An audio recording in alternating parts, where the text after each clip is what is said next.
this time actually making proper magnetic active components, magnets for accelerators. Ben Leigh from Tesla Engineering is going to give us a talk about their work for accelerators. Over to you, Ben. You want this? Say again. Well, I'm going to risk this.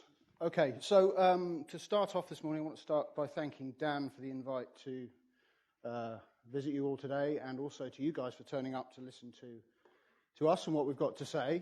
I'm going to start off by giving you a social experiment. This is an exercise. There's a couple of mystery objects there. We're going to find out if engineers and scientists can organise themselves to get that from there to there in 20 minutes. Hopefully, today, I can show you something you find interesting, maybe something you find new, exciting, perhaps. Failing all that, you can just play the game of try and spot the slides that those things appear in, and try not to injure anybody as it goes around. So yes, subject to my talk is magnets for accelerators. There's going to be 4 sections. The first hour or so will just be a general introduction. Sorry, I had to get a joke out of the way to start with.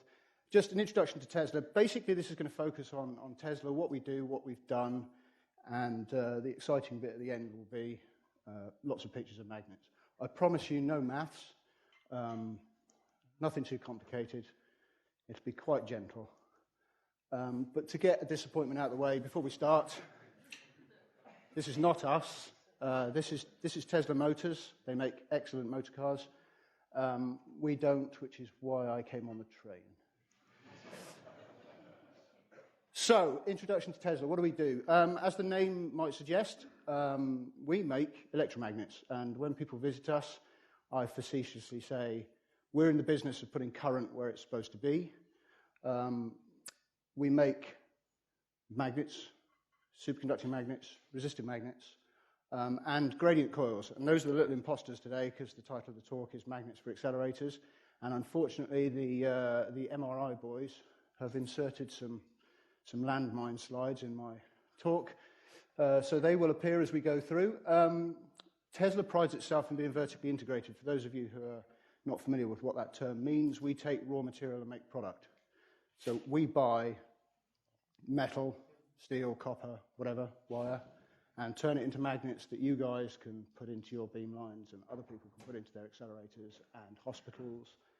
Give you an idea of size, we have about 240 people. There are more than 30 engineering staff now. And to put my position in context, I'm engineering director, so I'm in charge of all of the front end. That's the design and the engineering of all these magnets. Where do they go? I've put this in an order to pander to you as particle accelerator physicists and engineers. So particle accelerators, ion therapy, which are just particle accelerators, really. Fusion, semicon, and there's those pesky MRI boys again, sticking a landmine in the end of that one. And most of our products actually are exported. So it's about 95% and it's worldwide. Here's a very dull slide about the history of Tesla. We'll skip past this one because I'm aware that there's one more talk after mine before lunch. So we've been going since 1973. These are the major milestones that occurred, but the history in 10 seconds goes like this. We started making magnets to other people's drawings, then we started designing them. Then we made supercon magnets, then we designed supercon magnets, then we made gradients, and then we designed gradients. The latest thing, which we will end on neatly, is we've just built our first MRI magnet.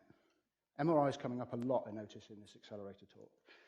So where are we? We're global. We like to call ourselves global. We have 4 main locations. We're based in West Sussex, in Storrington, south of the UK.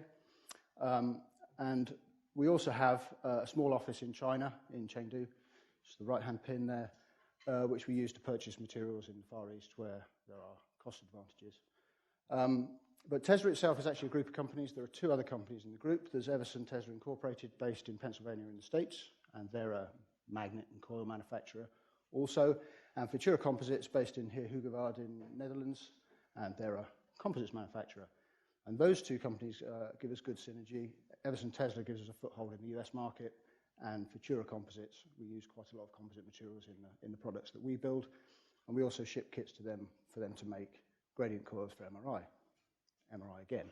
I should have retitled this talk, MRI and some stuff on particle accelerators. So we have a 6 or so acre site. That's not impressive by, this site's much bigger than that, for example. But for a private company, it's reasonably impressive.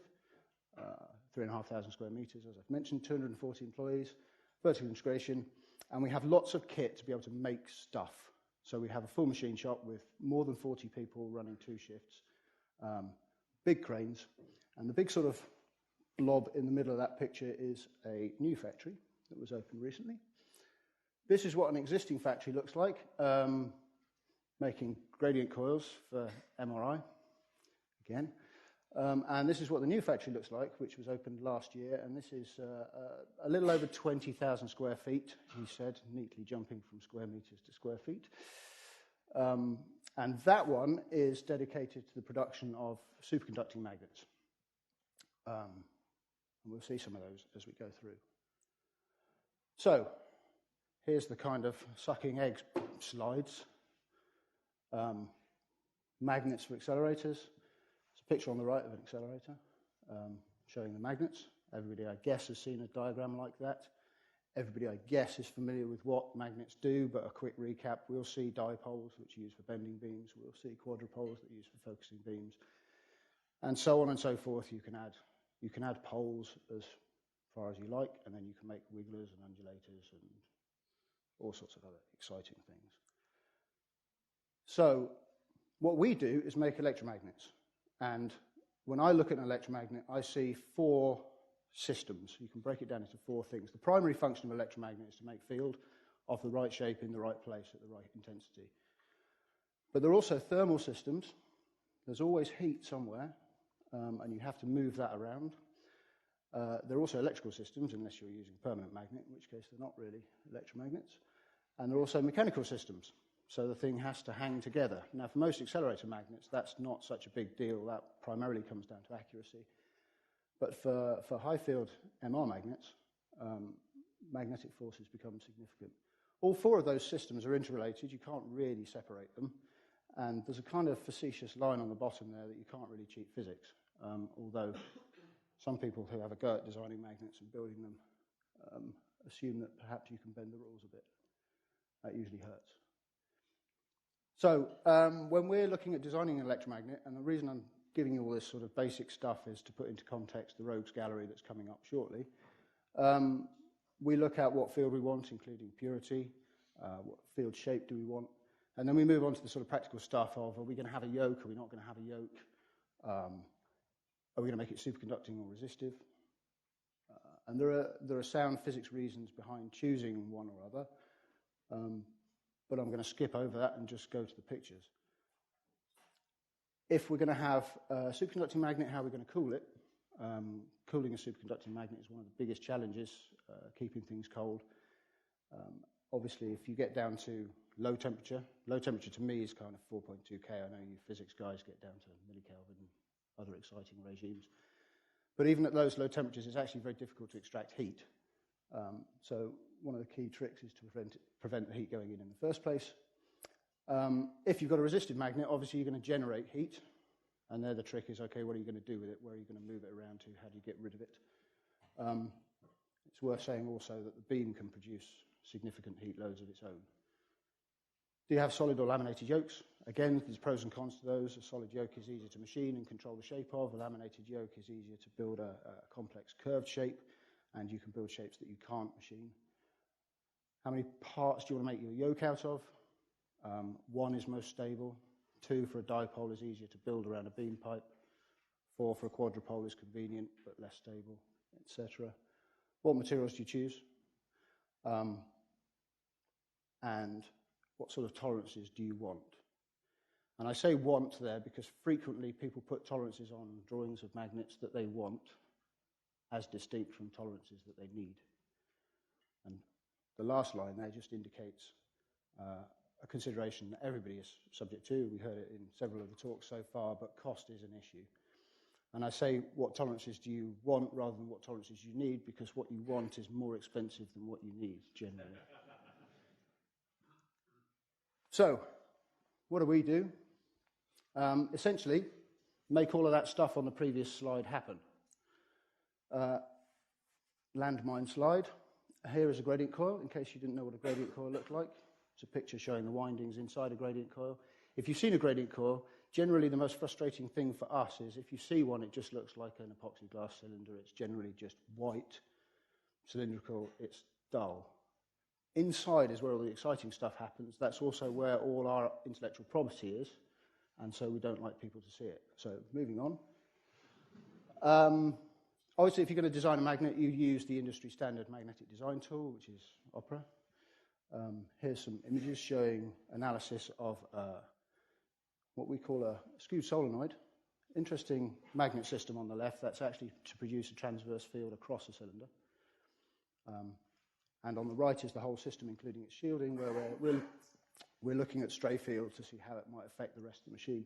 This is actually the coils for a crystal puller system for making silicon crystals from which wafers are made, from which chips are made. So this is semicon stuff. Here's some really basic dipole. I guess people know what a dipole looks like. 2 poles, 2 coils, iron yoke. Here we're looking at mapping the flux in the yoke to check it's not saturating. And going to the mechanical system on the right-hand side is an ANSYS image of mice, I believe. Here's another Opera image. Within accelerator magnets, one of the most important things to control is the harmonics that are produced by the end of the yoke. Generally, your basic codes for designing magnets will give you a 2D solution. Unfortunately, things have to have ends. And this slide is quite old. It's an oldie but a goodie. I put this one up because in this instance, these are the main dipoles for the Canadian light source.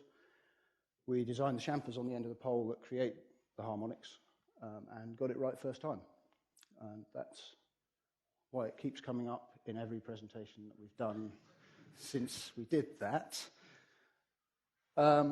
We obviously can design magnets. Everybody's seen drawings and 3D CAD and stuff, but this is quite a nice little progression. These are actually the quadripoles for Paul Scherrer for Swissfel, which we heard about earlier. And you can see 2D drawing, 3D CAD model, and then a picture of the real thing. We made over 100 of those quite recently.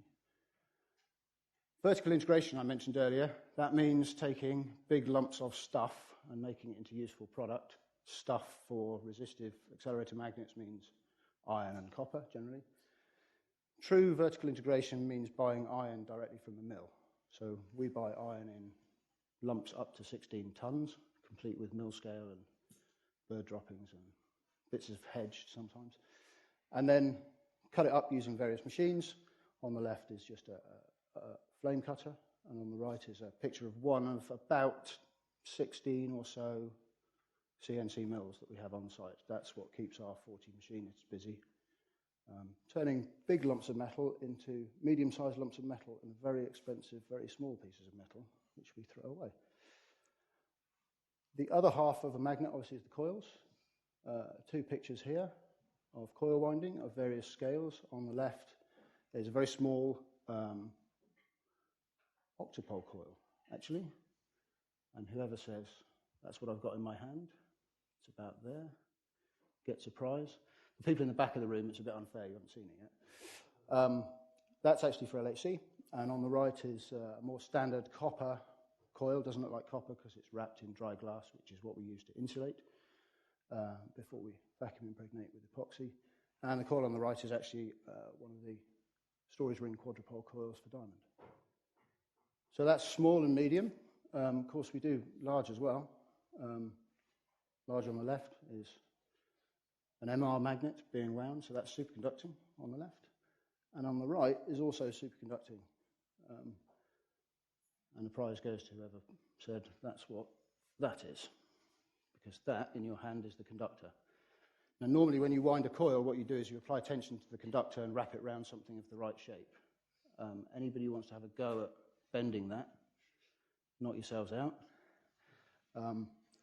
That coil actually required hydraulically forming. It took about 2.5 months to make that the right shape.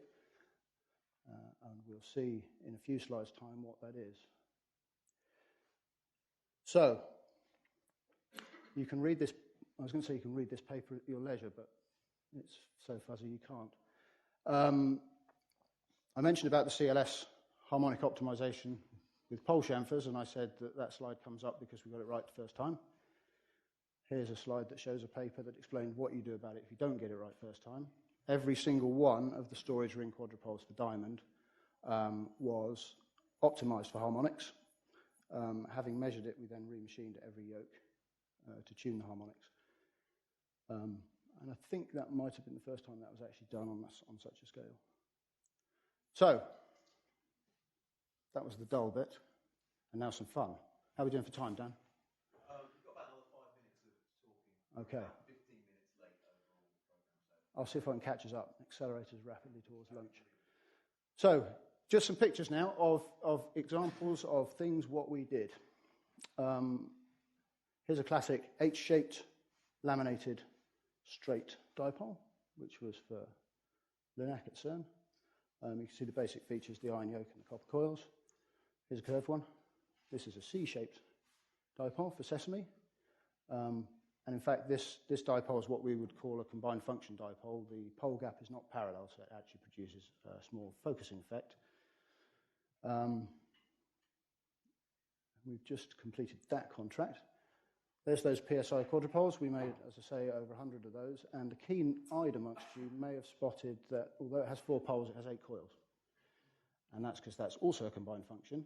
By powering up the coils on the return yoke, you can turn that into a bit of a dipole, vertically or horizontally. So it's mostly a focusing magnet, but also a bending magnet.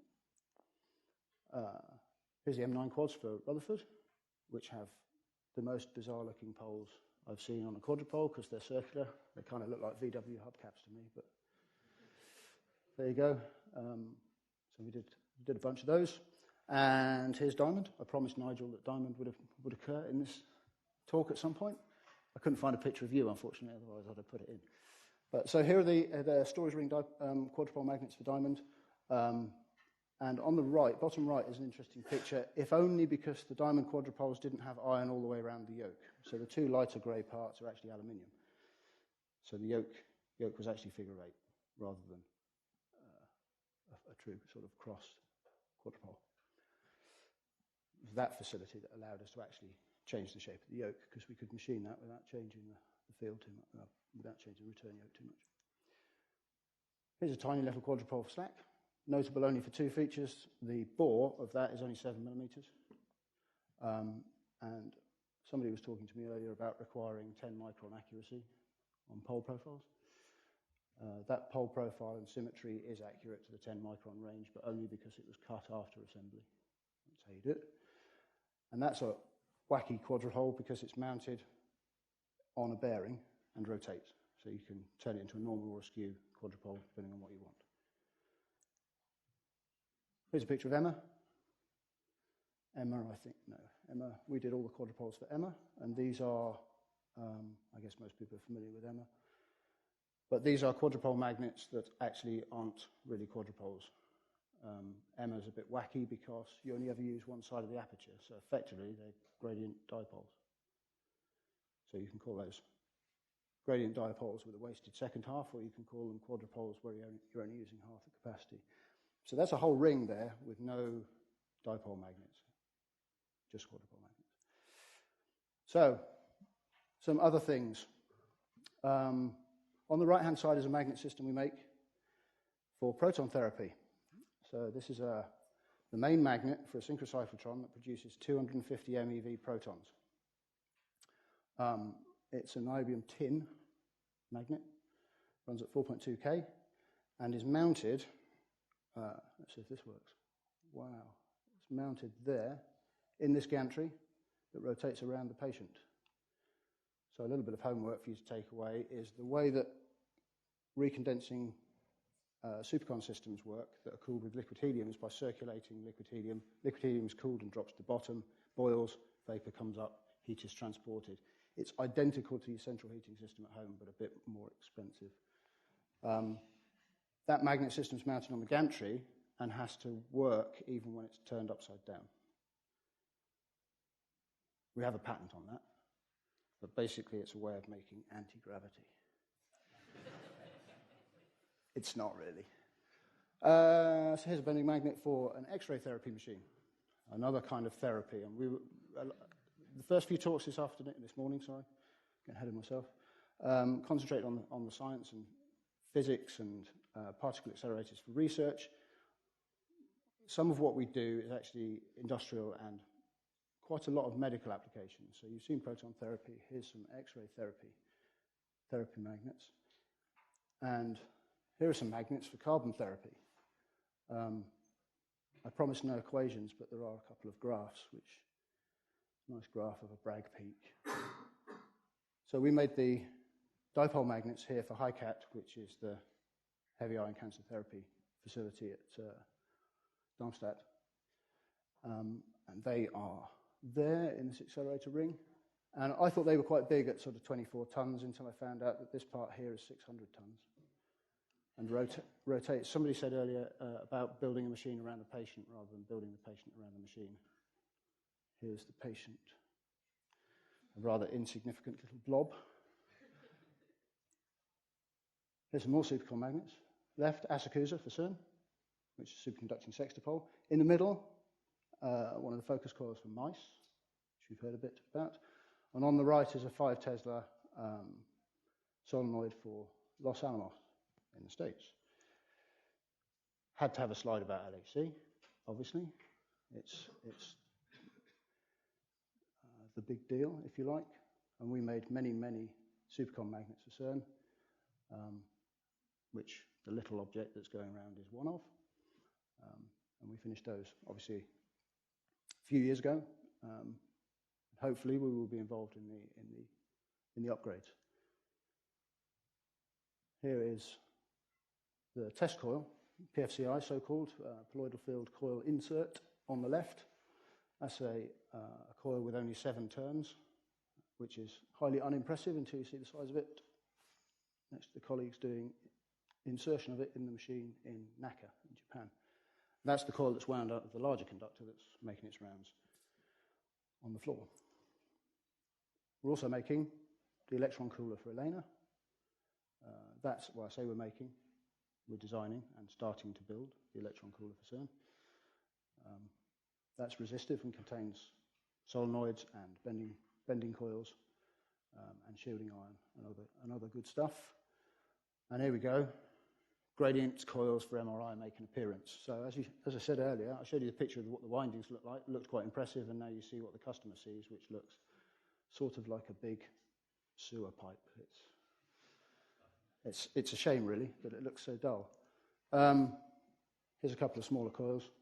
These are head inserts. I'm going to accelerate rapidly towards conclusion, Dan. You'll be delighted to hear. Not all gradient coils are cylindrical. Here's a conical one for an open system for Philips. That's a product that's just gone end of life, so that doesn't really exist anymore.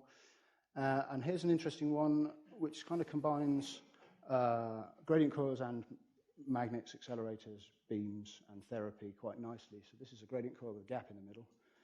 And the gap is for a rotating gantry that has cobalt sources on it for therapy. So this system, the machine on the right, with the president of the company standing next to it, having been photoshopped on, is MR-guided radiation therapy. So what these guys are doing is irradiating the patient whilst looking at MR images in real time. And that presents some interesting engineering challenges. Because beams are affected by fields and MR works with fields, and how do you stop the two interacting and all that good stuff. And it's to address one of the big challenges of radiation therapy, which is that it works really well, but how do you know where the tumour is? Because all you actually know is where the tumour was. So these guys are trying to work out where the tumour is. And they'll do exciting stuff like synchronise steering of the beam with the cyclic motion of the body through inconveniences such as the patient breathing. And finally, this is our latest baby, if you like. It's been an extremely painful birth, but this is a 7T actively shielded 900mm bore MR magnet. So what this produces is a highly homogeneous field over a smallish volume, about that big, at 7 Tesla for MR. And the advantages of 7T over, for example, 3T or 1.5T, which are sort of clinical standards, is much greater resolution and higher image quality. And I'll wrap up with a little challenge for you. There are 3 numbers on the screen. One of them is the mass of that magnet in kilos. One of them is the length of wire in that magnet in kilometers. And the final one is the inductance of the magnet in henries. Your challenge is to work out which one is which. Thank you very much.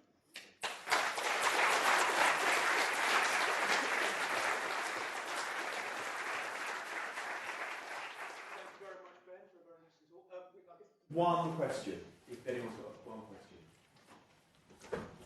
Yeah, I've got one for you. Have you ever thought of using additive engineering rather than machining? Have you ever thought of using additive engineering as opposed to the machining process? Additive engineering meaning sintering and stuff. Yeah. To be honest, not for yolks. Generally, people design magnets with the yolks made entirely of steel, and additive engineering, it's not fully consolidated, it's not fully dense. You would get, if you had any density variations, I'm not sure how it would work exactly. We certainly look at casting sometimes, but generally for yolks, if you have a void in the yolk, or if you have a crack or defect or anything else like that, through which the flux can't pass, then it can affect the field profile, obviously.